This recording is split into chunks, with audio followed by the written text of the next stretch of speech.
G'day there, welcome to this Mark's Reviews Tutorials video. We're going to be talking today about adding spar suctions into a spar. Now you might be replacing like a smaller spar suction, what's down there, the white one there, or in this case we're putting another boost pump on. We're leaving the circulation pump going through the skimmer and that suction. We're putting on another boost pump, so we need two of these. You always need these to operate in pairs for safety reasons, so hair can't get trapped down and block it up. So we're going to be putting one on this side, and they need to be 600 apart by Australian standards. Check in your country. And we're going to be putting one over here. So it's not only a matter of finding a piece of flat plastic that's 600 apart inside the spar, and you put it down in the footwell too. You don't want to put it up here where someone's going to put their back on it or something like that. But you've also got to have a look under the spar to see what's going on. So there's a suction there and then the light, and we're looking at going sort of just down below the light. So you need to come down underneath and see what's going on. Is there room to run plumbing and what's going on there? You can see the light, it's glowing red there as the sun's shining on it. And basically where we're talking, there's a heap of tubes running past. Now they've got a bit of play in them, so we can push them up a bit and down a bit. We certainly have to get them out of the way when we drill the hole and drill it, but we'll be able to get the plumbing past there. Worst case scenario, we could cut those and lengthen them. But in this case, they'll be able to just push up out of the way. Okay, so we're getting ready to mount this. And the real big important thing is that you get an area flat enough. These are big. So when you get them in, you've got to be able to seal them. And so you've got to get a piece of acrylic that's flat. You can't go and mount it on a bendy part like that. It just won't seal. So you have to get a flat bit and mount it in the flat section. Okay, so we've made a start. And the thing is, when you're drilling a big circular hole like this, you can just move the drill around like that, so it's sort of cutting and pressurizing in different spots.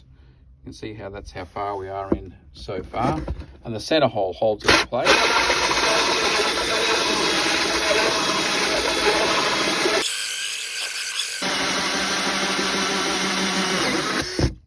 There we go, and we're through. We've got ourselves a hole, and it's the right size for that fitting. As you can see, these are foot spots where you have 4 jets for his foot. Would have been nice to get away from that a little bit, but the curve is right here. So I had to keep the suction away from the curve, otherwise it wouldn't sit flush like it is there and seal up nicely. Got a bit of foam behind them, so there's a bit of body now, so the drill and circular saw won't hit them. I've also lifted them up so that when I come down a bit lower, down about here, hopefully we're not going to nick or cut any of those lines. So now the holes are through, and the next stage is to break away a little bit of foam so that we're not sealing onto the foam, but actually sealing onto the spar. Now in actual fact, the suction seals on the other side. There shouldn't be any water leaking through at all, but it's just a secondary. If you can get that foam off and get a bit of a seal on the locking nut as well, it just helps to keep the water in the spar, which is where we want it. So we'll just knock that foam off on both the holes.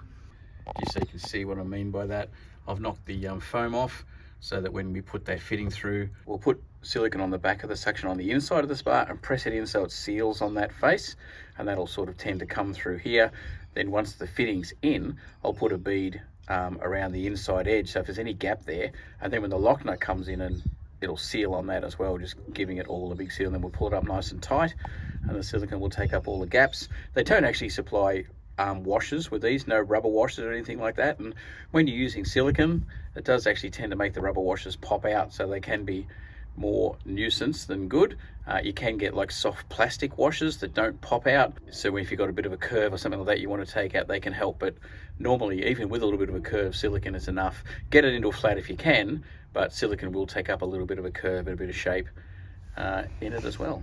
Okay, so the next stage, you just got to make sure there's no burrs left on here or on the back, and also give it a wipe so as to get any foam. Like you scraped it with a screwdriver, but if you can get in there with a towel, you find there's a lot more little bits of insulation will come off, which will give you a much better sealing surface back onto the fiberglass on the back of the shell.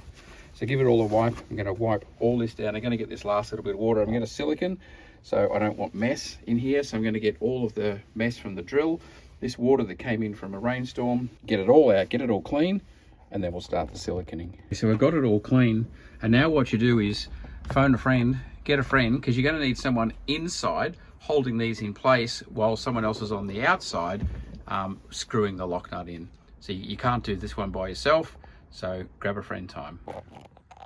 Okay, go. So in comes the fitting, just like that. And you can see the silicone sort of sitting nicely all the way around it.